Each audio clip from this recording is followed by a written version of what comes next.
Voilà. Connectez-vous, connectez-vous, connectez-vous.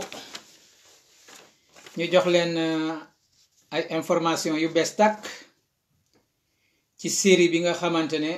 mooy li ñëpp tuddee le deal de l'année. Le deal de l'année. Mun na nekk sax le deal de l'Afrique. Mais connecté wu leen, c'est très important ñu jox leen information bi. Pour bañ yenn di gën a gudd rek même su nit ñi ñëwul daanaka mën nañoo commencer mais comme tey dimanche la nañu connecté bàyyi nit ñi ñëw bu ñu motee 10 rek ñu commencer parce que man moom samay affaire moom du ma yàggal quoi du ma dee nangu di commencer di ñëw rek toog foofu di tendeefal mais dañoo am ay information yu important yu jar a véhiculer moo tax ku dugg si rek na nga partager ndax mu mun a egg si ñenn ñi quoi parce que man mënumaa partager parce que fu mu toll nii mënumaa partager nu mu demee la si sama téléphone mais ku dugg si rek na nga partager dañuy yor ay information yu information ci mbirum Adji Sarr ak Sonko ba fi ñu dugg ci xeex bi ba li nekk di dugg si biir Sénégal information yépp yor nañ ko yu important li ñu jàkkaarloo nii duñu dellu ginnaaw de très loin mais dinañu dellu ginnaaw tuuti rek waaye pour ngeen mën a gën a jàpp fil bi bu ko defee ngeen mën a gën a tas li nga xamante ne mooy information bi ñu mën leen jox li nga xamante ne moo xew ci biir réew mi mun nañ ko tuddee le deal gis ngeen titre bi li ma bind le deal s'éclate le deal s'éclate kon partagé leen bu baax a baax le deal s'éclate am na lu ñu gën a xamaat ci biir deal bi waaw moom la ñu bëgg a yeggali ci askan gi gën cee mën a xam bu baax a baax kon partagé leen du nekk live boo xamante ne dama ciy jël ay nit déedéet duma ci jël ay nit damay wax direct nu mu gën a gaawee ak nu mu gën a leere pour nit ñi mën ko jël buñ ko mënee ñu dugal ko ci YouTube bi buñ ko mënee ñu dugal ko ci WhatsApp bi ku ko man rek na nga dagg mais dañoo amaat ay information yu gën a leer aat si mbirum Adja Sarr ci mbirum Sonko ci mbirum ñi yoroon deal bi et puis ci mbiru réew mi fu mu jàkkaarloo nii liy waaj a xew ak kenn ku nekk sa position ba nga taxaw ñu mën ko wax pour nit ñi mën a xam ci ban enjeu la ñu nekk ci ban position la ñu nekk donc des na ñaari nit ñu tàmbali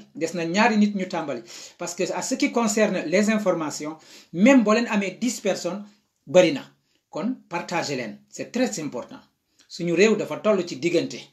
moo tax mu jaral ñu saa yoo ndekkee ba pare sangu ba pare defar sa lal ndagam ñu bari si ñun amuñu ay jabar dañuy defaral suñu bopp suñuy lal bu ñu paree rek mooy lan la ñuy def la ñu toppee réew mi depuis démb ci guddi man daanaka benn waxtu laa nelaw tey benn waxtu laa nelaw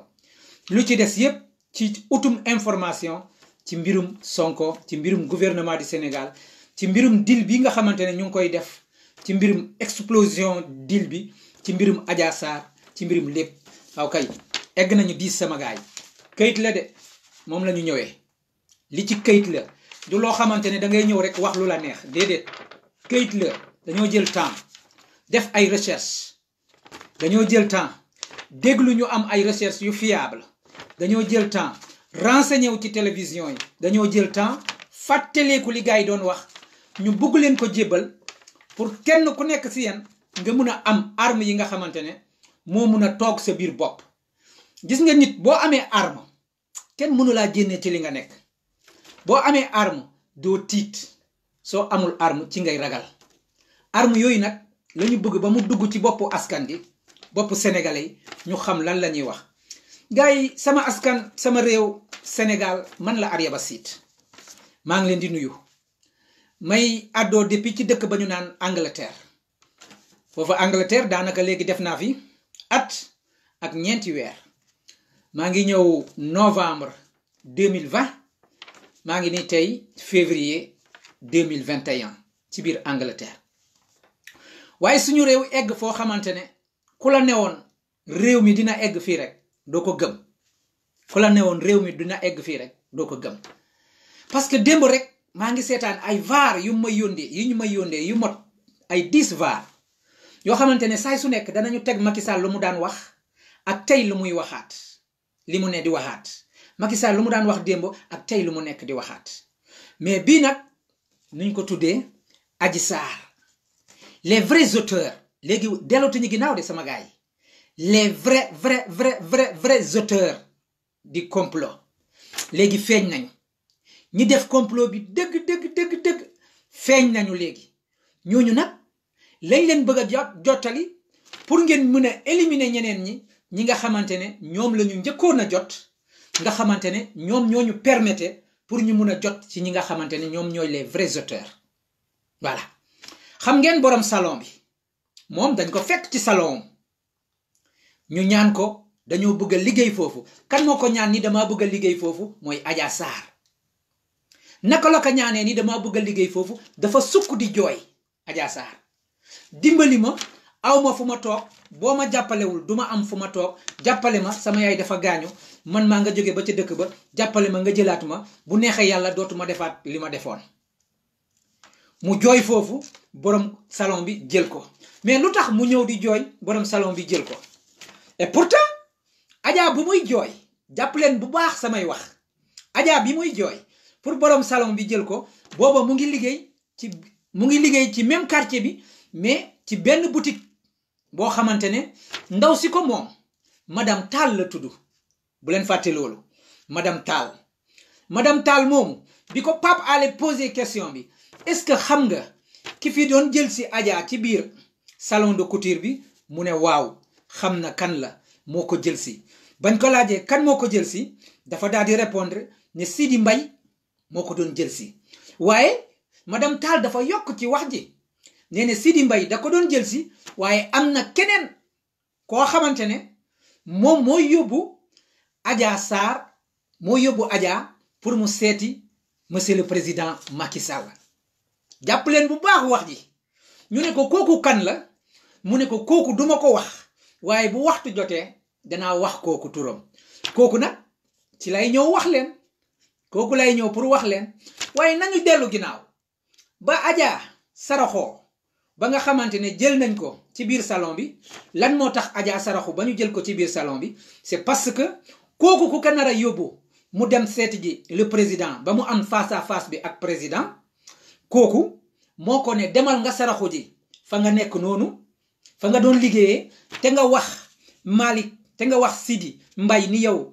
yaa ngi liggéey di nekk massage Sonko demal saraxu foofu pour nga mën fa liggéey parce que booba proposé nañ ko xaalis bi ba ñu pare loolu ba Adja dem foofu daal di jooy di jooyantu mel ni amul liggéey ndege mu ngi liggéey ci madame Tall ñu jël ko liggéey bi foofu waaye sama gaay fàttaleeku leen waat ni Adja bañ ko violé ba noppi bañ si guddi gi mu dem fa nga xamante ne mooy hôpital ba dafa ne hôpital la dem waaye gars yi avocat yi nga xamante ne ñoom ñoo yor Sonko si ëllëg sa ba ñuy def seen enquête dañoo dem hôpital ba Adja demoon ne leen Adja dafa ne dafa ñëw guddi pour def visite médicale ndax ñëw na fii guddi pour def visite médicale jàpp leen point yi bu baax c'est très important li mu leen di wax nii bi avocat yi demee di laajte hôpital ba dañ leen ne gisuñu benn tur fii ci liste bi buy wane ni Adja Sarr ñëw na fii ci hôpital bi te moom nee na guddi gi dafa demoon hôpital bi mu eggee waa hôpital ñu delloo ko ne ko demal ba suba nga ñëwaat avocat yi dem hôpital buntu hôpital nee nañu kenn romb fa ku tudd Adja infirmerie bi fa ñuy recevoir nit ñi nee nañu binduñu fi benn nit bu ñëw pour passer visite te hôpital buntu bu nekk dañuy bind sa tur balaa ngay romb ce qui veut dire Adja fen na demut guddi googu bi mu jógee ci këru ndaw si demut hôpital dafa am fu mu dem fanaan fan la fanaan loolu mooy question bu important la ñu dellu léegi ci plainte bi Adja bind Adja mu ngi jógee ci këru ndaw si ay 23h mais ci plainte Adja déglu leen bu baax de le 2 février ci la ñu marqué plainte Adja te Adja mu ngi jóge ci këru ndaw si le 2 février jàpp leen heure bi 23h 23h la jóge ci këru ndaw si mu am plainte boo xamante ne le 2 février ban heure la des na benn heure le 3 jot mais ci diggante boobu Adja bindal nañ ko ci plainte kan moo ko war a bindal plainte boobu ci guddi boobu fan lañ ko imprimer ba ñu jénnee ko ci ordinateur ñu dugal ko ci imprimante bi jénnee ko si ñaari heure yi am na keneen ku gën a rëy Adja ku def loolu affaire bu garaaw sama gaal épisode bi comme du cinéma gars yi dañ ko tëgg comme cinéma gars yi partagé leen c'est très important pourtant si Adja rek la ñu nekk dinañ poser ay questions léegi fan la Adja fanaan nañu teg point bi foofu te dellu si ginnaaw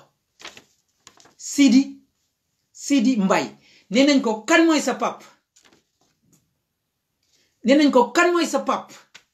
répondre joxewul turu papam de nee na sama papa mu ngi tudd Maodo nee na sama papa mu ngi tudd nañ def naa ko ut leen na ñoom ñëpp ñu ngi fi bind naa leen Maodo Malick Mbaye ñu ne ko kan mooy Maodo Malick Mbaye nee na kooku mooy sam papa waaye kooku dafay def politique te Sidi Mbaye mii nee nañu papa mu ngi sud Centrafrique nekkul fii Afrique mu ngi Centrafrique nekkul Sénégal lu tax mu wax loolu du ay wax rek de effectivement daf ko jàppee ni papaam mais c'est parce que daf ko cité parce que waa jooju dafa bokk ci dil bi Maodo moomu ma leen di citer mooy responsable bi nga xamante ne dafa am benn parti politique moom moo dem di séduire Macky Sall pour mu mën fa am place séduire Macky Sall boobu APR jox ko responsabilité bu rëy ci biir mu nekk responsable APR ba noppi mu am sens dal ci Sidi mi nga xamante ne jarbaatom la Sidi jox ko une proposition ne ko ah xam naa benn xale bu jigéen boo xamante ne buy liggéey ak Sonko moom Maodo mu profité ci situation boobu pour mu mën waxtaan ak ki nga xamante ne mooy Adja Maodo profité ci jarbaatom pour mu mun a gis ki nga xamante ne mooy Adja pour mu mun a teg deal ak Adja bu ko defee Adja mu mun a jàpp deal ak Ousmane tegal Ousmane piège bu ko defee mu mun a am lu mu mun a présenter le président de la République boobu benn pàcc la waaye nag comme Antoine Félix Diome le ministre de l'Intérieur mu ngi doon ut Ousmane Sonko dès que bañ ko nommé ci lendemain bi mu bëgg a bloquer Pastef occasion bu rëy la woon pour Antoine Félix Diome kan moo yëgal Antoine Félix Diome ni Maodo Malick Mbaye ni gisante ne ak benn xale bu jigéen ba nga xamante ne tegalante nañu dil ñoom ñaar ñi ba nga xamante ne dil boobu mën naa jàll ba ñu mun a daaneel Sonko kan moo wax Antoine Félix Diome kan moo ko wax mun nañu conclure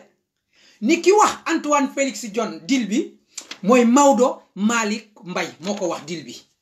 parce que ba mu amee ndaw si mooy Adja Sarr yóbbu ko direct ci Macky Sall parce que c'est la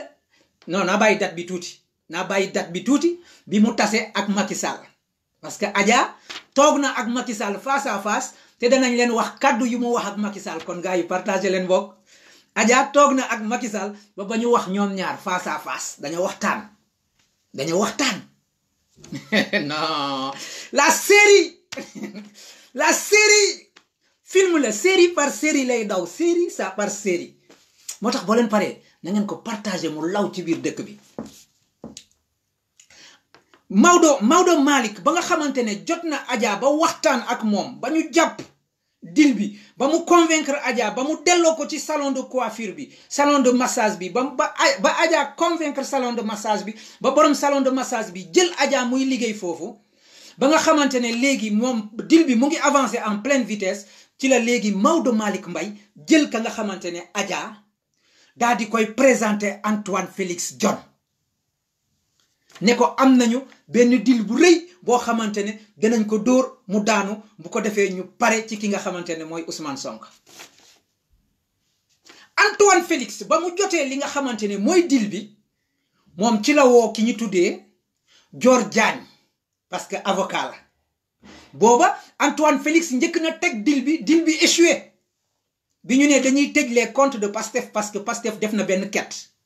mu échoué waa Pastef jénnee ay cadre jénnee ay VAR ci Macky Sall fa mu jëlee xaalisam affaire bu extraordinaire Antoine Félix Diome daw dellu ginnaaw mais une semaine après ki nga xamante ne mooy Maodo Malick mu présenté waat Antoine Félix Diome beneen deal bu bees mooy dealu Adja bi mu xam ne deal bii mën naa cee liggéey lu am maanaa gars yi partagé leen lii Sénégal yépp dañ ko war a dégg parce que eggaguñu fu gën a neex sax eggaguñu foofa moo tax partagé leen ko bu ko defee ñu bëri mën a dégg lan moo xew comprendre ngeen deal bi affaire bi fu mu gën a neexee dama fa eggagul non affaire bu garaaw bi Antoine Félix Diome jotee ci deal bi nga xamante ne Maodo Malick andil na ko mu tegal ko Antoine Félix Diome gis ni deal bi baax na mën nañ ci jénn pour la première fois am nañu loo xamante ne mën nañ cee sacrifier xale bii nga xamante ne moo leen di sonal mooy Ousmane Sonko mu woo jabar ji parce que lu tax mu woo jabar ji daf ko takkoon takku suuf parce que ay xajul ci borom lu waay woote ay ba yëgoo nga moytu mën naa daanu sa kaw parce que dafa takkoon ndaw si takku suuf nëbb ko am beneen jabar léegi ba problème bi ne tel jabar jooju ji njëkk ja léegi xam na ni Antoine ndeke takk na beneen jabar mooy ki nga xamante ne mooy Dior Diagne mais Dior Diagne moom la Ablaye Wade doon jël ak yeneen avocat di préparer dossier Karim pour xeex ak ki nga xamante ne mooy Macky Sall ba muy waaj a tëj Karim ndeke booba Dior Diagne mu ngi doxaan ak ki nga xamante ne mooy Antoine Félix Diome à chaque fois PDS ñu lal li ñuy lal ba noppi ba woon ko Dior Diagne muy avocat Karim ne ko lii la ñuy def ba Macky Sall du tëj Karim bu ngoonee Dior Diagne day jël dossier boobu yépp yóbbu ko jox ko faram booba Antoine Félix Diome la woon te Antoine Félix Diome moom la Macky Sall joxoon dossier de Karim pour mu ut alalu Karim mu nekkoon ki nga xamante ne l'auteur principal buy andi preuve yi teg ko ci kaw table bi pour tëj Karim kon PDS dañ daan liggéey le matin jusqu'à le soir bu suba teel ñu jël dossier bi nga xamante ne liggéey nañ ko ak li ñuy def comme effort teg ko ci seen loxo ennemi principal mu nekkoon seen avocat te ñoom yëguñu ko ndaw si moo bon ndaw si moo xaraam ndaw si moo bon ndaw si nit ku bon la PDS da daan liggéey ba tëj dossier bi ne fii dañ fiy jàpp Macky Sall du munal Karim dara ñoom Omar Sarr ñoom Abdoulaye Wade ñoom ñëpp dañ daan liggéey ba tëj dossier bi ñu ne ko téyel Dior Diagne lii la ñu liggéey ñun PDS pour nga jàppale ñu si Karim bu ko Abdoulaye Wade bu ko Macky Sall tëj Dior Diagne jël dossier bi yóbbu ko jox ko faram mooy Antoine Félix jamono jooju ñoo ngay doxaan di tëdd benn lal di ree ñoom Wade di liggéey ak PDS moom mu koy récupérer en tant que avocat di ko jox Antoine Félix te Antoine Félix moo nekkoon bras droit bi nga xamante ne moo doon jël dossier bi di ko jébbale toujours waa APR ak ñi nga xamante ne ñoom Macky Sall li PDS doon liggéey loolu moo war bi nga xamante ne ministre de l'intérieur Antoine Félix jot na dossier Adja Sarr ak ki nga xamante ne mooy Ousmane Sonko ci loxo Maodo Malick ni Maodo Malick tase na ak benn gel boobu mën na daaneel Ousmane Sonko Maodo Malick andi dossier boobu jox ko ministre de l'intérieur xam ni jabaram ab ngandum dealer la mu woo ko ni ko ñëw kaay ñu toog ñu teg plan bi léegi deal bi fii la commencé le vrai film de cinéma fii la commencé c'est extraordinaire non parce que Antoine Félix xam na ni jabar ji moo ko ëpp bopp parce que Antoine Félix boo ko dégloo discours bu démb rek nga xam ne xale bu xamul dara lan la Macky Sall soppee Antoine Félix fit la ko soppee ak lan ñaaw teef ak lan doone bàyyi la mu bàyyi ak lan il est opportuniste lan lay xalaat poosam rek lay xalaat du xalaat leneen lu dul poosam ñooñu la ñuy tuddee lesbots les lesbots ñooñu la français yi doon ciblé bu njëkk seeni maam di sélectionné gis nga boy bi boo ko sélectionné woon tey def ko président du Sénégal li nga xamante ne jaam yu njëkk ya doon def moom loolu lay def parce que papam jaam la te kamu takk jaam la xam ngeen kan mooy Dior Diagne rôle bi mu joué ci Karim Wade ak Macky Sall ba ñu tëj Karim Wade rôle boobu la papam maamam doon joué ci diggante Mamadou Dia ak Senghor ba ñu tëj Mamadou Dia c'est-à-dire lan Dior Diagne déglu leen bu baax de Dior Diagne rôle bi mu nekk di jouer nii tout de suite pour tëjlu Ousmane Sonko rôle boobu la maamam doon jouer ci diggante Senghor ak Mamadou Dia mu far ci Senghor moo doon fabriquer dossier yépp di ko jébbali Senghor te fekk mu ngi doon wax ak Mamadou Dia te Mamadou Dia xamul ni c'était le principal traître moo tax ñu ne gor rek lay jur ña seen maam nekkoon ay gor ñooñu ay gor lañu ba léegi waaye ña seen maam nekkoon ay jaam ñooñu ay jaam lañu ba léegi Dior Diagne papam maamam jaam la woon Dior Diagne jaam la tey li maamam defoon ba rey Mamadou Dia ci Senghor loolu la Dior Diagne di nekk di def nii tey pour reyaat beneen Mamadou Dia bu ndaw ndeysaan l'histoire se répète nee na histoire bu amee day amaat mais dañ koy jaarale si les mêmes personnes fa lañ koy jaarale ka juróon góor ga mooy juraat góor ga ka juróon jaam ga mooy juraat jaam ga la jàmba defoon moom la doom bi di def tey léegi nag nañu dellu si film bi non gars yi eggaguma fu neex fi de eggaguma foofu xaajaguma partagé leen tey egg nañu 400 te man 10 rek laa soxla woon 10 personnes laa soxla woon pour ñu mun a am information bi mais egg nañu 450 yóbbu leen ko 500 sama gars yi c'est très important gars yi il faut que ñu tojal gars yi bu ñu leen tojalee ba pare mu des askan gi ak ñoom askan gi jël responsabilité om barki yàlla il faut que ñu tojal leen ba pare bàyyi leen ak askan gi jël responsabilité om parce que lii gars yi pare def kenn mënu ko faj ku dul askanu Sénégal kenn mënu ko faj léegi Dior Diagne ñëw na léegi bi mu ñëwee jël na dossier bi teg ko ni mu ko war a doxalee moom ak jëkkëram Maodo Malick pare na ci liggéey bi Maodo Malick pare na ci parce que moom moo gis ndaw si ci ki nga xamante ne mooy jarbaatom ki nga xamante ne mooy Sidi Mbaye moom andi na xale bi ba présenté ko ki nga xamante ne mooy Antoine Félix woo jabar ji parce que jabar ji il est très intelligent mooy Dior teg dil bi nu ñu war a tegalee waa ji rek mu commencé tapé ci guddi jooju nga xamante ne ndaw si yëg na ni ñëpp dégg na ni kii Ousmane Sonko ñëw na parce que Ousmane Sonko ñëw na foofu à 21h 22h Ousmane Sonko jënd na 23h Adja Sarr mu ngi dem hôpital mu ngi jënd kër gi Adja Sarr jënd na 23h kër gi xool leen heure yi Ousmane Sonko ñëw na 21h jënd na ci biir salle bi 22h Adja Sarr jënd na ci biir hôpital jënd na ci kër gi 23h plainte bi ñoo ngi ko bind à peu près diggante 23h ak minuit moo tax ñu marqué plainte bi le 2 lañ ko marqué te le 2 il restait 1 heure de temps pour le 3 jot mais kan moo def plainte bi du keneen ku dul Dior l'avocat Dior Diagne moo am ordinateur moo am imprimante moo am lépp ci biir këram Dior Diagne rek moo capable bind plainte nu mu gën a gaawee à 23h du matin loolu moo lay won ni Adja bu mu jénnee fi nga xamante ne mooy kër fi mu doon liggéey Adja demut hôpital parce que avocat yi démontré nañu ni Adja demut hôpital Adja fan la dem kër Dior Diagne la dem ñoom ñaar fa la ñu dem toog Dior Diagne di ko laaj muy répondre Dior Diagne di xool booba jamono Antoine Félix mu ngi toog Dior Diagne toog Adja toog ñoom ñett ñi ñoo bind plainte bi sama gars yi non série bu graw Les avocats de Ousmane Sonko ont démontré que Adja n'a pas été à l'hôpital à 23h du matin. Il n'a pas été là-bas. Demul Fofu. Parce qu'on a vu dans le programme de l'hôpital que le nom de Adja Sarr n'a pas été mentionné nulle part, ni la porte de l'hôpital, ni l'entrée de l'hôpital, ni à l'accueil de l'hôpital. Donc Adja n'a pas passé à l'hôpital le 2 à minuit. Adja jaarul hôpital le 2 à minuit Adja jaarul hôpital kon Adja fan la nekkoon et pourtant plainte bi ñu ngi ko bindi le 2 plainte bi ñu ngi ko bindi le 2 plainte bi ñu ngi ko bindi le 2 à 23h te ñoom ba ñuy dem di déposer plainte bi les gars c'était le 3 le lendemain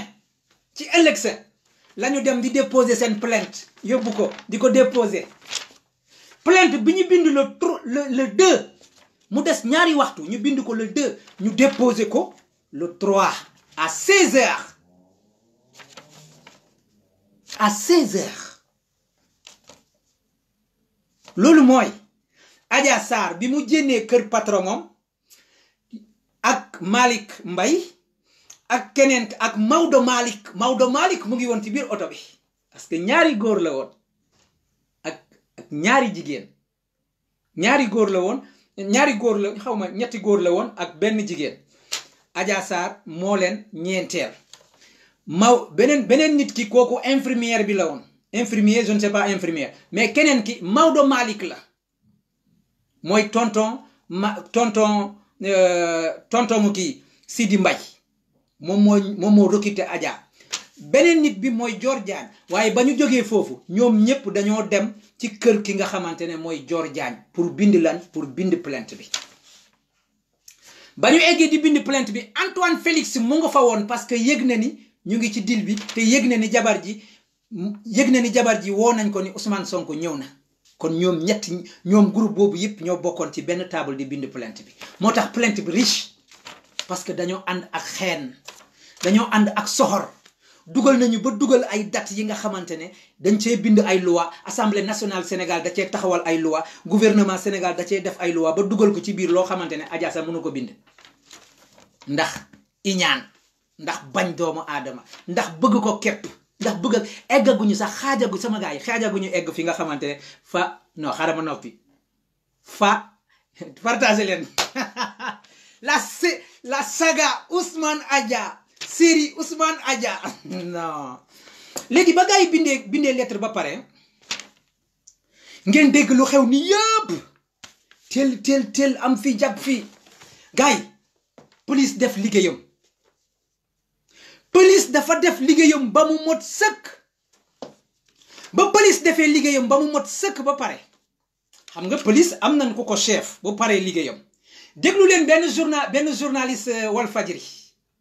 ci table Walfadjri c'est pour cela c'est très important ñuy déglu parfois journalistes yi lu ñuy wax journaliste bi nee na dinaa jël sama responsabilité ma wax damay jël sama responsabilité ma wax nee nañ ma bu ma wax lépp te xam naa samay droit fu ñuy yem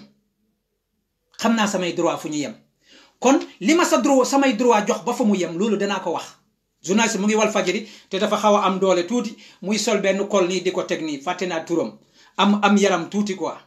moo ko léegi Moustapha Diop ñooy toog foofu mu nekk chroniqueur nee ne boo defee plainte ba pare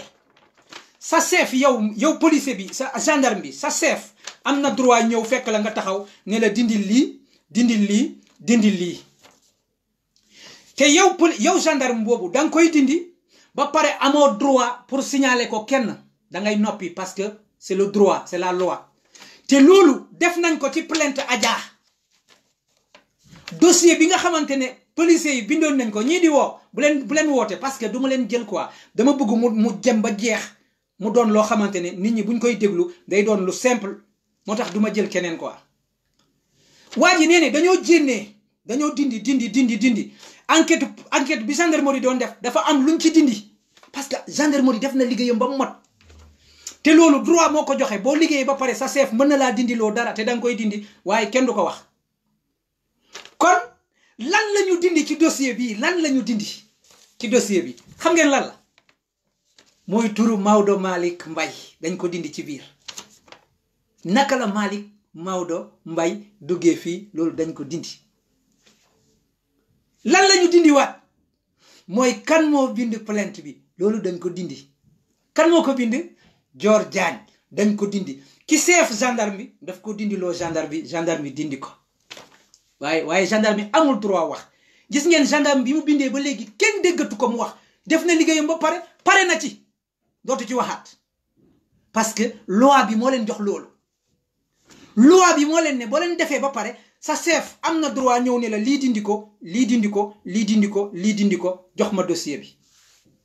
te loolu lañ ko def loo gendarme bi am na 3e poñ ginnaaw ba ñu dundee turu Maodo Malick Mbaye bañ ci pare dañoo dindiwaat tur ki nga xamante ne mooy Dior Diagne ak rôle bi mu doon joué ci biir waaye nag mënuñu dindi li nga xamante ne man avocat moo ma yabal moo ma boole ak infirmier loolu la Sidi wax loolu dindi ñu ko ci la ñu yëg ni am na avocat bi ci bokk dindiwuñu li Sidi wax Sidi nee ne man de avocat moo ma boole ak infirmière bi pour ma mun a ñëw jàppale xale bi ñu dem hôpital avocat boobu kan la Dior Diagne la mais Dior Diagne mooy kan mooy jabaru Antoine Félix comme mooy jabaru Antoine Félix nañu dindi turam nañu dindi li nga xamante ne loolu la am ci biir dossier bi mais nag des na leneen mooy lan kan mooy Dior Diagne mooy jabaru Antoine Félix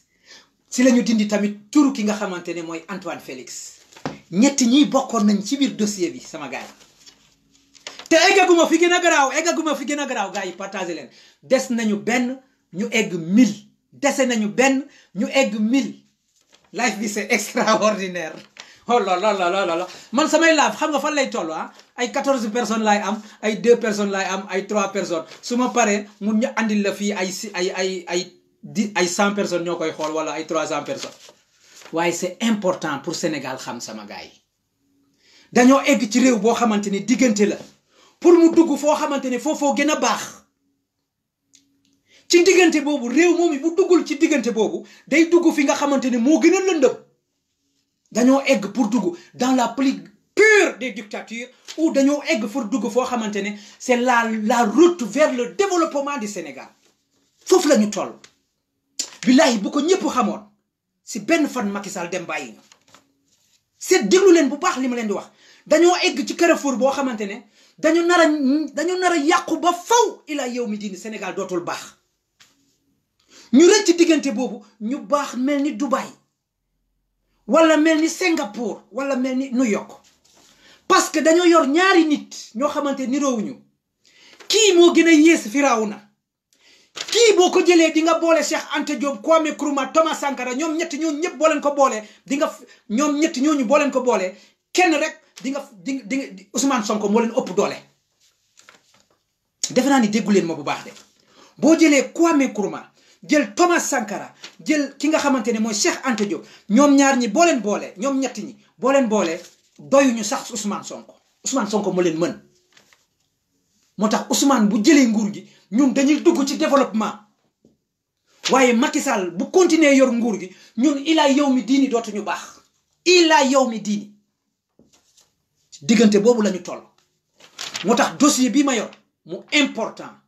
moo tax ma leen di wax ni kenn ku nekk ci yéen boo partagé rek c'est très important pour réew mi mën a motiver wu pour dem ci xeex bi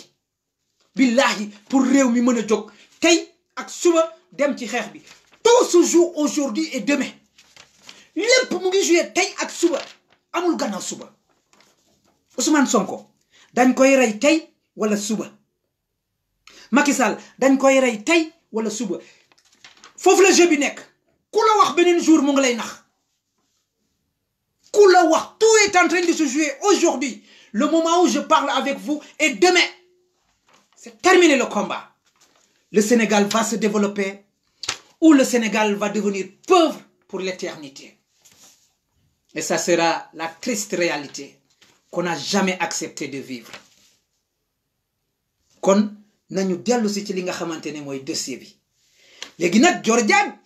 jël na Adja ci guddi gi Dior Diagne jël na Adja ci guddi gi li mu fàtte mooy au lieu mu def le 3 mu def le 2 te Adja mu ngi jógee le 2 à 23h këram naka la Dior Diagne bindee naka la Dior Diagne def ba bindal Adja le 2 c'est parce que Adja kër Dior Diagne la fanaan c'est simple naka la Adja def ba am benn plainte boo xamante ne c'est marqué le 2 c'est parce que Adja kër Dior Diagne la fanaan mu toog ñuy wax Dior Diagne di bind Adja di wax mu koy rectifier Antoine Félix di rectifier ba ñu pare seen plainte ñu yóbbu ko le lendemain à 16h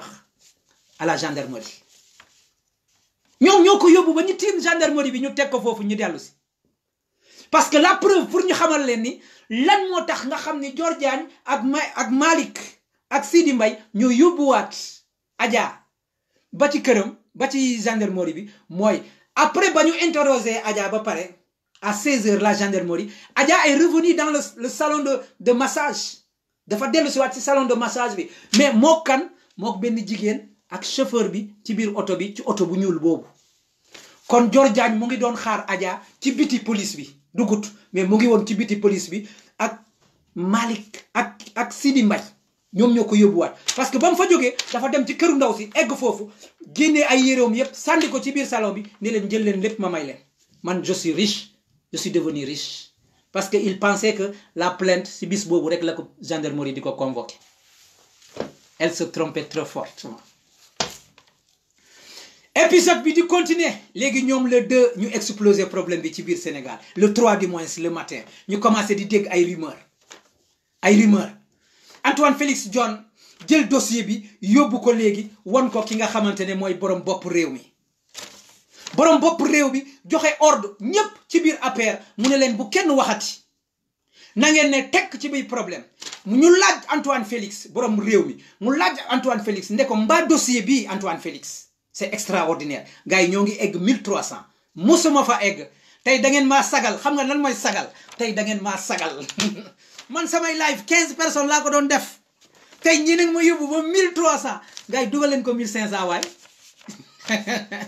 yàlla du nit yàlla buy ñëw bu bindee nga effacé mu bind nga effacé balaa muy bindaat da lay njëkk a effacé balaa muy bindaat loolu moo nekk di dal Macky Sall yàlla andi Ousmane Sonko dugal ko les impôts et domaines fekk papa moo ko fayal mu jàng Macky Sall fekk ko domaine et les impôts et domaines moo effacé Ousmane Sonko te kenn amul droit dàq fonctionnaire Macky Sall dafa jëne décret mu dàq ko ak dooleewam yàlla jëlaat Ousmane Sonko dugal ko assemblée nationale Macky Sall fekk ko assemblée nationale effacé waat Ousmane Sonko yàlla léegi dafa fas yéene jël Ousmane Sonko yóbbu ko palais déglu leen bu baax lim leen di wax dafa fas yéene jël Ousmane Sonko yóbbu ko palais te Macky Sall dafa fas yéene effacé waat Ousmane Sonko te lan laa leen waxoon yàlla bu buggee yóbbu nit ku bu bindee nga effacé mu bind nga effacé balaa muy bindaat dalay effacé ba pare te Macky Sall gëmut yàlla te dafa nar a effacé Ousmane Sonko kon yàlla lan la koy def daf koy effacé ba pare doog a yóbbu Ousmane Sonko palais loolu mooy lan Macky Sall sera emprisonné ou Macky Sall sera tué avant l'arrivée de Ousmane Sonko au palais indispensablement lu tax Macky Sall sera tué avant l'arrivée de Ousmane Sonko au palais parce que tous les marabouts du Sénégal ça n'a jamais existé Mamadou Dia tous les sëriñ ñoo ko contrôle moo tax ñu tëj ko tous les sëriñ du Sénégal les khalifes généraux parce que dañu yàkkoon turam Macky Sall tous les khalifes généraux dañ ko laisser tomber dañ ko bàyyi mu daanu ils l'ont abandonné tous les détenteurs de la tradition les grands gardiens de la tradition l'ont laissé tomber tous les imams du Sénégal ont laissé tomber Macky Sall vous savez c'est plus important sur ça xam ngeen lan moo ci gën a neex si li may wax mooy Macky Sall a été abandonné par l'ensemble de la jeunesse du Sénégal et celui qui a perdu la jeunesse qui a perdu la guerre celui qui perd une jeunesse a perdu la guerre parce que la jeunesse c'est la force la jeunesse c'est la force est-ce que vous avez vu la police est-ce que mu ngi atteindre jeunesse bi ci dëkk bi atteinu ko attenul jeunesse bi te àdduna ñett ñoo ko yor ñett ñoo yor àdduna mooy xale parce que lu tax xale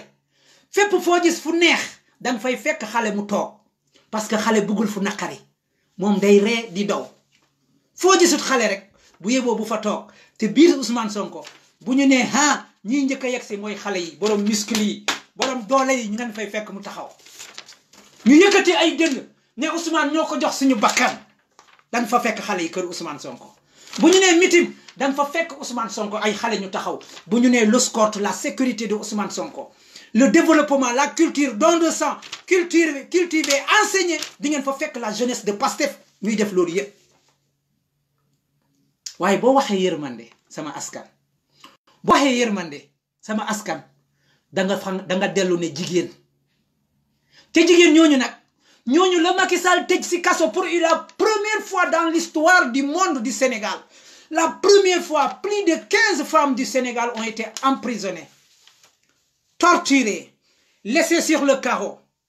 qu'ils n'avaient pas de quoi à se laver. Te xam ngeen jigéen bu sanguwul ni ko yàlla sàkkee benn bis naka lay demee. Macky Sall mooy ku njëkk a tëj jigéen. Macky Sall mooy ku njëkk a xiifloo jigéen. Macky Sall mooy yor ay ministre ak ay député yoo xamante ne jigéen rek la ñuy fowee ci seen biir hôtel yi. Moo sonnal jigéen te jigéen moo yor yërmande. Bépp association boo dem fekkoo fa jigéen ba yeboo nga lem say kaake nga dem baaxul, association boobu baaxut. Léegi nag enfin ñu dellu si troisième pilier bi mooy les sages, les vieux, ñi màgg ñi nga xamante ne seen karaw dafa weex. Bépp association boo dem te fekkoo ko fa ba yeboo nga abale. ñett ñi boo fa fekkul boo demee ci association fekkoo leen foofu abalel du association bu baax, du jotaay bu baax, du groupe bu baax, du gouvernement bu baax. te ñett ñi Macky Sall da leen a ñàkk, mooy xale, mooy mag, mooy jigéen. Macky Sall day ñàkk nguur gi. tey dama leen di démontrer ni Macky Sall day ñàkk nguur gi. te Ousmane Sonko waxoon na ko loolu ci conférence de presse am nee na ko Macky Sall problème bi ngay laal man Ousmane Sonko dinaa ci ñàkk ay dunk yi mooy lan? mooy xëy na dinaa dugg prison, xëy na Abbas dina dugg prison, xëy na Jules Souleymane dina dugg prison. mais Macky Sall yow yaay gën a ñàkk ci xeex bi parce que yow di nga ñàkk sa nguur ci xeex bi nga xamante ne yaa ngi koy sumb. gars yi xanaa boog wax fii la war a yem mu ne ko waaye yow Macky Sall di nga ñàkk sa nguur ci lii nga xamante ne yaa ngi koy sumb, man Ousmane Sonko dinaa ci ñàkk ay dunk. te gis ngeen Ousmane mu ngi ñàkk ay dunk ci xeex bi, waaye Macky Sall moom nguur gi lay ñàkk parce que ñàkk na ñett yi. léegi nag Antoine Félix Diome pour une deuxième fois, une deuxième tentative de dissoudre le PASTEF, il vient de découvrir que il a Ousmane Sonko sur sa main parce que il vient d'avoir Maodo Malick, le dossier de Maodo Malick ba placé nañu ki nga xamante ne mooy Adja ci biir salon de coiffure bi ba defar nañu plainte bi ba ñoo ngi nii di commencer di traîner Ousmane Sonko ba la nouvelle a commencé à répandre dans le pays ba Macky Sall woote na ñi nga xamante ne ñooy APR ak seen groupe boobu ñoom ñëpp ba xamal leen ni bëggatuma kenn wax pero ko yëpp toog seen kër. waaye nag foofu la ñu defee erreur bi gars yi, foofu la ñu defee erreur bi ba Macky Sall joxe ndigal ne bu kenn wax. Faut la nous faire erreur bi parce que dans la vie d'aujourd'hui, la communication est l'arme la plus fatale dans la guerre. Te jamono joju, Ousmane avait gagné déjà la communication de l'internet et au niveau des plateaux de télévision. Ousmane gagné on na ba paré jamono joju internet bi ak li nga xamantene moy plateau de télévision yi. Macky Sall gëna ñew enfoncer clou bi daal di leen digal ni bu kenn demati ci ay plateau de télévision di tok fofu di waxtaan parce que bi yoon jekku naa Ousmane Sonko tëj leen seen gémmeñ ngeen bayima ak mom man dinaa ko defal bagage. Bobo le Pastef gëna accaparer les télévisions dugg ci internet bi di liggéey di faram-fàcceel askan gi gars yi di yónni ay nit ci plateau yi waa activistes yi di wax ñëpp di wax ñu éclaircir ces affaire bi faram-fàcce ko ba mu leer nañ ci kanam sëriñ yi, faram-fàcce ko ba mu leer nañ ci kanamu askan gi, faram-fàcce ko ba mu leer nañ ci kanam jeunesse bi daal di jóg taxaw mel ni benn nit ne temaaral Ousmane Sonko kenn du ko yóbbu. moo tax c'est très dangereux et c'est pour cela on vous dit toujours la presse, les journalistes, ce sont les quatrièmes pouvoirs dans la vie. adduna fi ñi fi gën a am doole ñeenteel gi mooy la presse. Képp ku ñàkk la presse, tu as perdu la guerre. Et Macky Sall a perdu la guerre de la presse parce que les activistes ont tout raflé, parce que les journalistes ont tout raflé, parce que les Bassirou Diomaye Faye ont tout raflé, parce que les Malick ñoom ñëpp jël nañu la bataille de l'internet et la bataille de l'information. Maintenant ba affaire bi explosé fàttaliku leen benn wax ki nga xamante ne benn député Serigne la nee man rencontré naa Adja ci telle heure ak Macky Sall ci benn hôtel. laaj leen ko Macky Sall ci ëllëg sa Ousmane Sonko def benn conférence de presse ne leen laajte leen Macky Sall ndax xamul Adja, ndax musul gisante ak Adja. gars yi lan mooy wax jooju mooy lan nañu dellu si ci madame Tall mi nga xamante ne mooy yoroon Adja fële nga xamante ne mooy bitik ba Adja doon fobeere sama gars yi. pour nga xam Ousmane Sonko foofu lan la doon wax Ousmane Sonko nee na laaj leen Macky Sall ndax moom xam na Adja ndax gisante ne ak Adja lu mu bokk ak Adja sëriñ boobu nee ne tase naa ak Macky Sall mu ànd ak benn xale bu jigéen ci tel hôtel ak telle heure ñaari yëf yu niroo ñëw nañu kaw kan la sëriñ bi taseel bi mu waxee loolu ba sëriñ si waxee loolu day jakala non film bu garaaw la madame Tall mi yoroon Adja ci biir këram Adja di fa liggéey nee na Adja woo na ma ne ma tante tey damay dem gise ak monsieur le président de la république madame Tall nee na ma xool bilan bi ma gis ni tey c'est le 22 février et le 22 février si le Pape Alé laajoon madame Tall ne ko est-ce que mun nga ma wax kan moo jël si Adja pour mu dem gise ak monsieur le président madame Tall ne ko munuma la ko wax waaye bu waxtu jotee dinaa la ko wax gars yi tur bi génn na mooy Maodo Malick Mbaye moom mooy yóbbu ki nga xamante ne Adja mu dem toog ak Macky Sall ca fa nga xamante ne mooy hôtel booba foofu la sëriñ si tasee ak Macky Sall ak xale bu jigéen booba sëriñ soosa moo joxe compte rendu bi avocat bi complété enquête bi Pape Alé complété enquête bi ndaw si madame Tall complété enquête bi puzzle bi yëpp carte yi mot ñu teg lépp ci kaw table bi sama gars yi caat day jakala ndax ñu teg lépp ci kaw table bi affaire bi mot na sëkk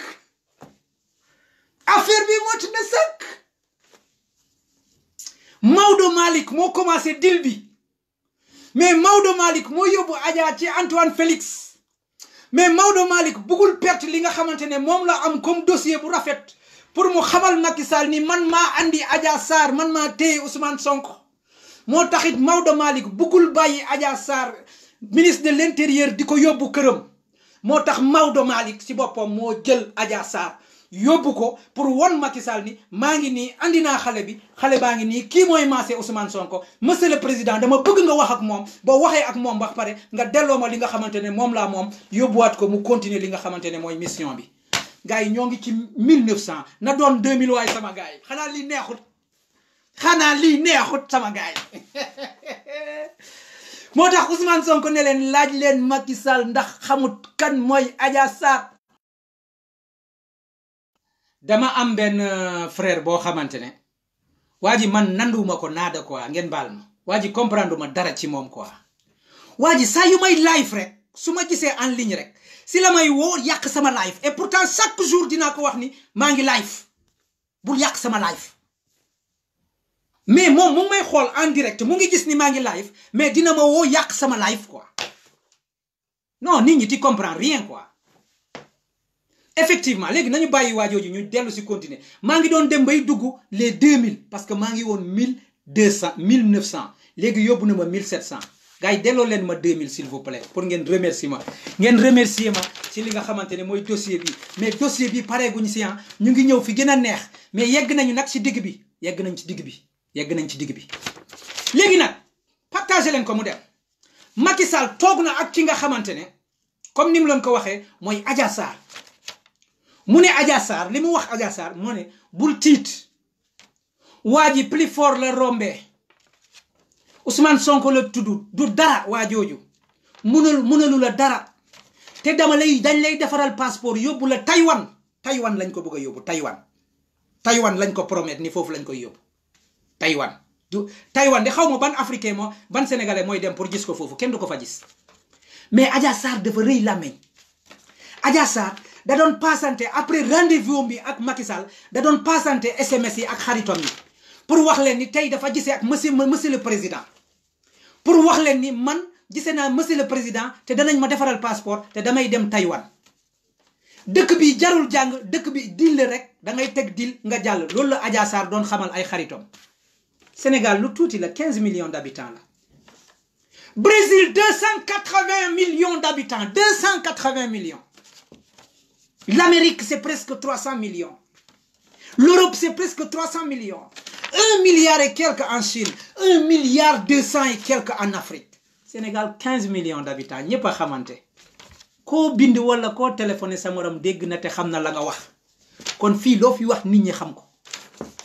loo fi wax ci réew mi nit ñi xam ko Adja Sarr tërëdiyoom bi mu tërëdi ba dem wax madame Tall ni man damay gis ak monsieur le président menn tërëdiyoom moom moo taxoon ba Adja Sarr wax ki nga xamante ne Sidi Mbaye ni man maay maase Macky Ousmane Sonko même tërëdi boobu la Adja Sarr defaat ba dem ba wax ki nga xamante ne mooy patron am ca salon ba ni man Ousmane Sonko moo ma biireel même tërëdi boobu la Adja continuer di won ay xaritom parce que Adja elle est pauvre elle veut se montrer que elle a du succès dem wax ay xaritom je me suis vu aujourd'hui avec monsieur le président lii la ñu wax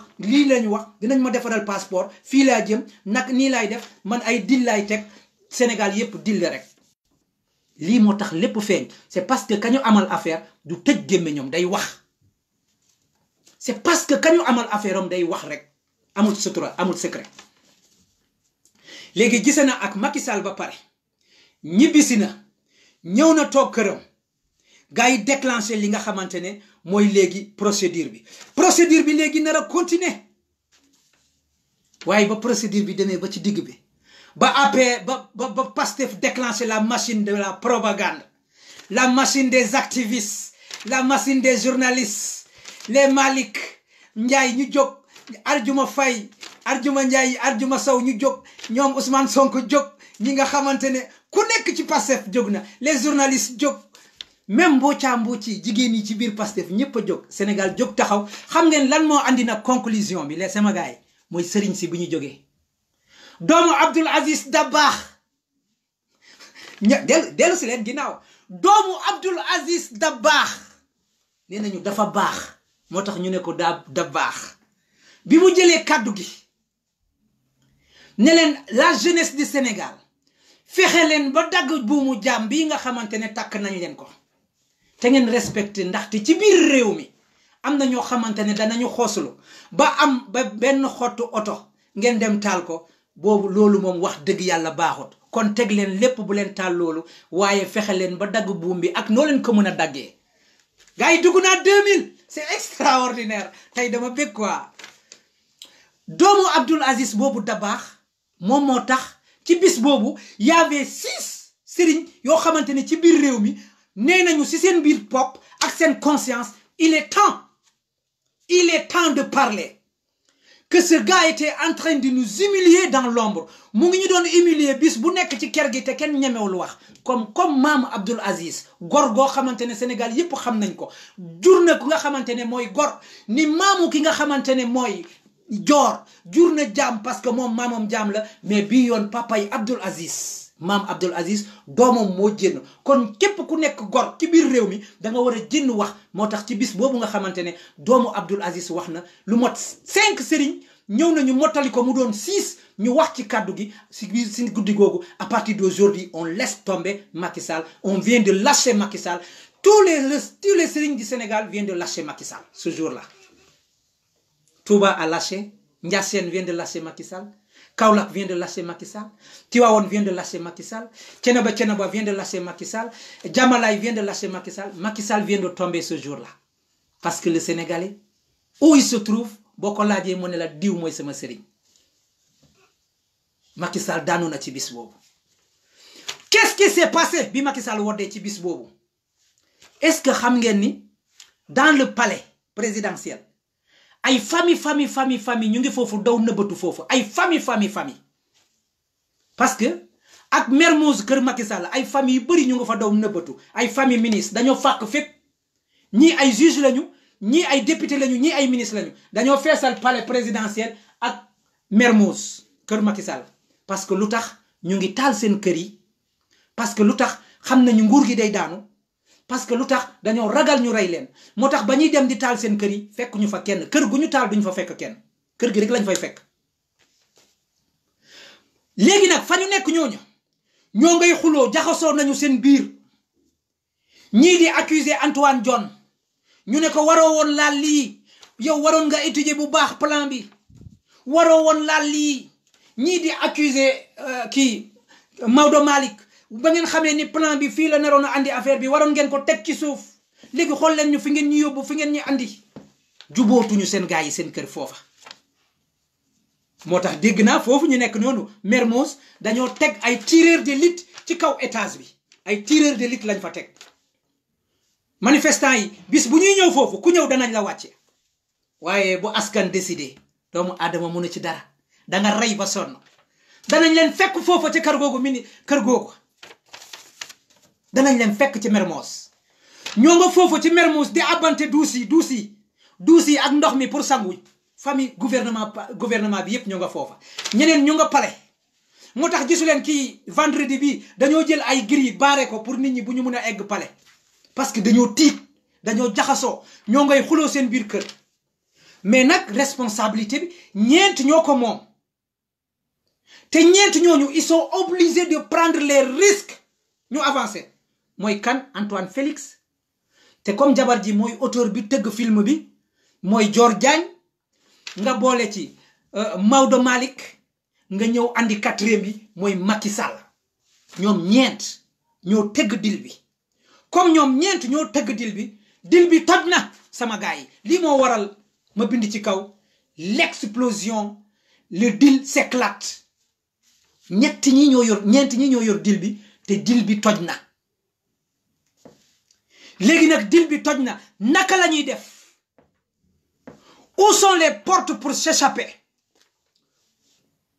Antoine Félix Diome déclenché immédiatement le recrutement des nervis parce que léegi jàpp nañ Ousmane Sonko ba pare te ba ñu jàppee Ousmane Sonko ba pare gis ngeen démonstration de force bi nga xamante ne Pastef def na ko askanu Sénégal gi jóg jàppale Pastef parce que ci biir askanu Sénégal fàttaleku leen bu baax am na ñoo xamante ne dañ fi tojoon 200 kër de famille ñu toj ko te xam ngeen kër gu nekk Afrique day jël ñeenti famille ñu jógewaat fi 2 semaines ñu toj 400 kër bàyyi këru ki nga xamante ne mooy Amadou Ba yaayam dong ci terrain boobu imagine le kër gu nekk day am 4 familles wala 3 familles ñu toj 400 kër kon ñaata famille ñoo nekk ci mbedd bi gars yi fàttaleku leen Ndengler ñu yónni fa woon benn milliardaire mu dem jël suuf si fàttaleku leen fële Saint-Louis indien yi ñu ngi jël suuf si fàttaleku leen le littoral dañoo séddoo terrain yi littoralu Sénégal bi ñu ngi ko doon wax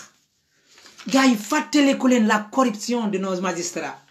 la justice bi nga xamante ne dafa am problème ci suñu biir réew gars yi fàttaleku leen les détournements dans le pays voici la crise qui s'est accumulée qui a conseillé l'ensemble de la population sénégalaise léegi nag mu ñëw tëju ci li nga xamante ne mooy xiif bi nga xamante ne baadoola bu nekk ci ñun yaa ngi koy jooy parce que sa biir feesul da ngay xëy liggéey wala nga dawal saret wala nga rooti ndox ñibbi si joxe dépense delluwaat balaa sa jabar di am lu muy togg ñooñu ñëpp ku nekk fa nga tëdd yaa ngi doon xaar occasion bu mel ni bii pour nga jóg faj li nga xamante ne mooy sa mer moo tax Macky Sall desewul dara lu dul ñooñu daw dugg palais ak ñooñu daw dugg Mermoz militaire sax amu ko desewul dara il est nu dañ ko simmi ba mu desewul dara askan gi yépp dafa mën ko nar a faj kenn ku nekk naqar ba nga amoon ba mu toll la fii askan gi nar ko faj ci Macky Sall foofu la saa waay toll léegi nag bañ fa tollee Antoine Félix Diome daal di recruter ay nervi te gis ngeen nervi yi ci manifestation ak seen oto yi mais gars yi nervi yi yemuñu foofu de ci lendemain bi mooy démbo ak barki démbo dañoo livrer nervi yi ay mété ay armes de guerre lañ leen livrer fii nag mooy catastrophe bi nag fii mooy catastrophe bi si suñu waxtaan bi il vient de livrer des armes de guerre aux nervis il vient de livrer des armes de guerre aux nervis gars yi dugg nañu 200 2300 gars yi yóbbu leen ko 2000 3000 waaye sama gars yi il vient de livrer le Sénégal des armes d'où viennent les armes fan la armes yi jóge boobu benn question la bu important waaye fàttaleku leen te peut-être am na loo leen déggul mooy barki démbo Macron waxtaan na ak ki nga xamante ne mooy Macky Sall nee na ko bàyyil ma ñëw régler problème bi au Sénégal ma ñëw jàppale la ñu régler problème bi au Sénégal c'est-à-dire damay yónni armée tubaab mu ñëw régler problème bi au Sénégal Macky Sall am ci gàcce ne ko déedéet waaye tamit xaw a hésité mu ne mun nga bàyyi quelques-uns fii ñu ñëw foofu waaye doo ma yónni ay militaires yuy jóge France waaye ci biir waxtaan bi yéen a ngi dégg ni suba le lundi on va y avoir une armée buy dugg biir Sénégal fan lay jóge sama gars yi dégg nañu ni le gouvernement a réussi à avoir un soutien buy jóge ci extérieur bi dugg biir Sénégal kan la fan lay jóge France la CEDEAO la wala c'est des mercenaires du Libéria wala c'est des mercenaires de la Sierra Leone wala c'est des mercenaires de la Côte d'Ivoire on ne sait pas mais tenez ça dans votre tête. Le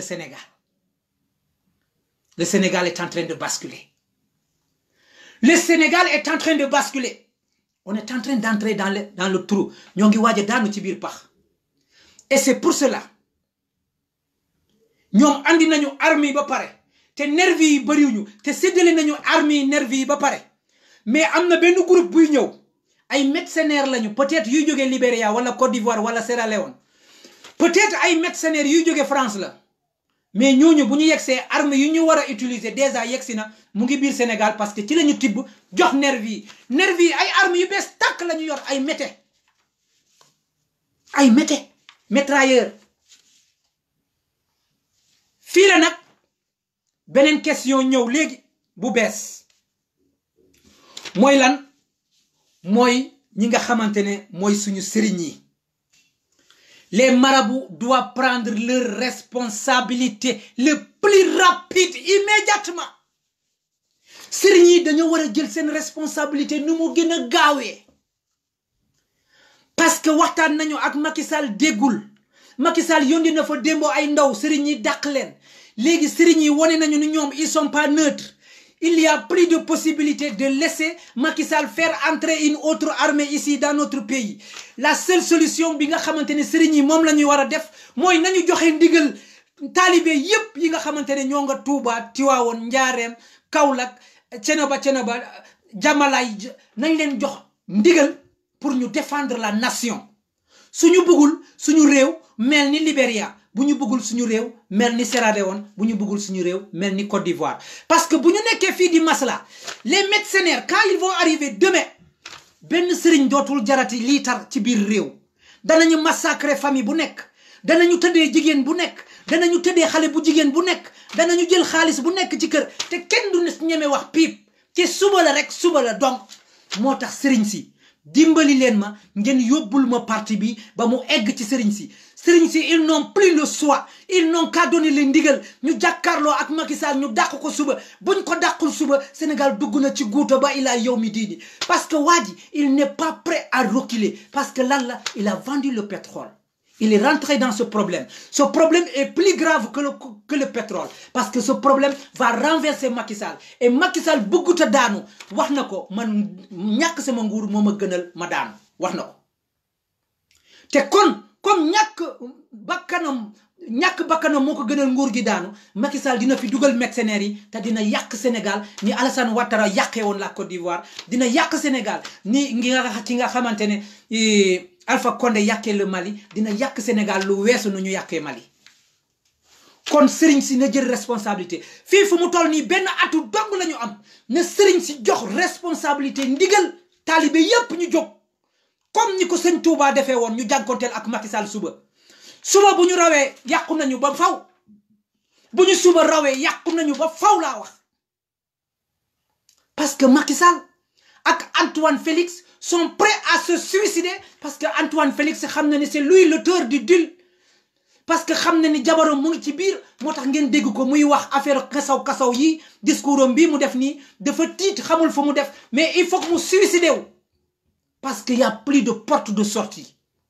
ñoom ñeenti ñi amatuñu bunt pour génn benn bunt rek la ñu am mooy soit ñu rey Ousmane Sonko rey sëriñ si pour ñoom ñu mun a am seen jàmm wala sëriñ si ak Ousmane Sonko rey leen loolu rek moo fi am ñaar moo am Macky Sall day rey sëriñ si ak Ousmane Sonko wala sëriñ si ak Ousmane Sonko ñu rey Macky Sall fii dëkk bii mënatul am ñaari imam benn lay am Macky Sall dictateur wala mu am sëriñ si ak Ousmane Sonko réew mi mun a continuer léegi nag sëriñ si ils ont le choix bu leen neexee ñu ne tekk waaye nañu xam ni seen nguur ci biir Sénégal mu ngi toll suba nañu xam ni seen kilifteef ci biir Sénégal mu ngi toll suba nañu xam ni Sénégal bu baax boobu nga xamante ne dañ daan dem Touba nga xamante ne dañ daan dem Tivaouane nga xamante ne dañ daan dem Kaolack dañ daan dem Ndiassane dañ daan dem Thiénaba suba lay jeex na sëriñ si xam loolu à partir de suba l'ordre mondial mooy installé drapeau si biir Sénégal l'ordre mondial parce que Macky Sall va massacrer tout le monde et ñëpp ñi ko xamante ne supporté wuñu ko woon Macky Sall dootu leen bàyyi ngeen noyyi muy ku ci gën a tuuti ci askan gi ba ki nga xamante ne moo gën a màgg ci biir réew mi muy sëriñ Macky Sall dootu la bàyyi nga noyyi il va vous massacrer parce que c'est un franc-maçon parce que c'est un gars de l'ordre mondial la nouvelle ordre mondiale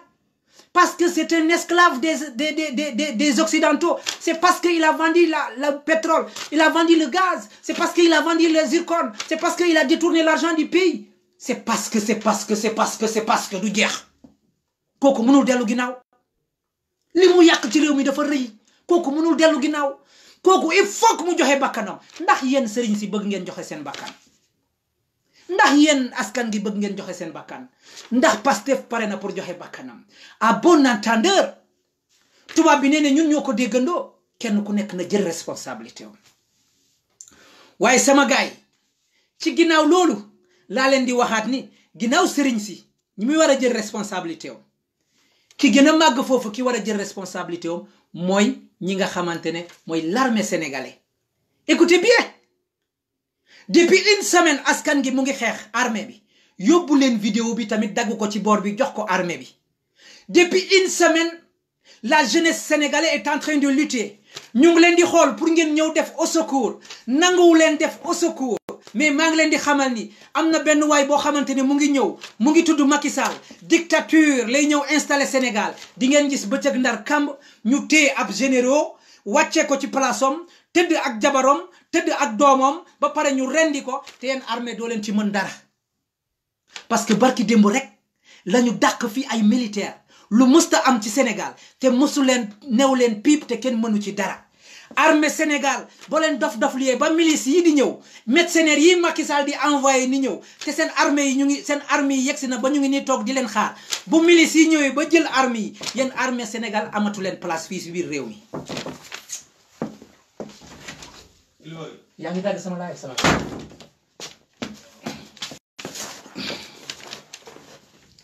boo leen dof-dofloo ba nga xamante ne police ñëw na ba nga xamante ne ay miliciens yi ñëw nañu ba ñu jël suñu réew mi mercenaires yi Macky Sall yónni ñuy ñëw bu ñu ñëwee ba jël réew mi ñun ñàkk nañu jeexal nañu armée Sénégal dootul amati benn poñ ci biir réew mi moo tax boobu ba léegi askan gi ñu ngi leen di woo jël leen réew mi ngeen di nang-nangi ngeen di tiitlu di ragal boo leen dof-dofloo ba lu xewoon Sierra Leone xew lu xewoon Libéria xew milice yi dugg ci biir réew mi armée Sénégal doo leen amati benn respect ci biir réew mi Macky Sall dana leen fooye comme ay sagar dana leen utiliser di fobeere doo leen déggati diaspora bu leen wàllu doo leen déggati le monde entier di leen wàllu boo leen gisee France commencé di ci dugal gémmiñam c'est parce que France dafa xam ne Macky Sall mu ngi daanu mais Macky Sall mun na repérer xeex bi mun na récupérer xeex bi mun na égaliser bu milice yi di ñëw yegsee bu mercenaires yi yegsee armée Sénégal nekk leen di dof-doflu di xulli seen bët ba milice yi dugg fii te jëlu leen réew mi mooy ñàkk ngeen nekkatu leen dara ci biir réew mi danañu dàq militaire waxtu bu nekk danañu rey militaire waxtu bu nekk danañ leen tiital ci biir réew mi waxtu bu nekk te doo leen jarati dara ci biir réew mi lii laa amoon pour wax leen je viens de finir ma conclusion sur cette live. L'armée sénégalaise, grâce à vous, boo leen dof-dofloo ba armes yi nga xamante ne Antoine mu ngi koy def mu ngi koy jox les nervis là am na yeneen milices yi ñëw suba ay mercenaires bu ñu yegsee ba Macky Sall jox leen armes yi ci conteneurs yi mooy armée sénégalais yàqu ngeen ba faw moo tax jël leen nguur gi suba encadrer leen la population ñu jël nguur gi suba la Ousmane di jël nguur gi wala la Macky Sall di jël nguur gi yéen ngeen yàqu ba faw wala réew mi baax ba faw à bon entendeur sama gars yi salut Ariaba Sit depuis l'Angleterre ma ne leen ciao ba beneen yoon li nekkoon sama wargar def naa ko la ca des askan gi sëriñ si ak armée bi moo ko war ba beneen yoon ciao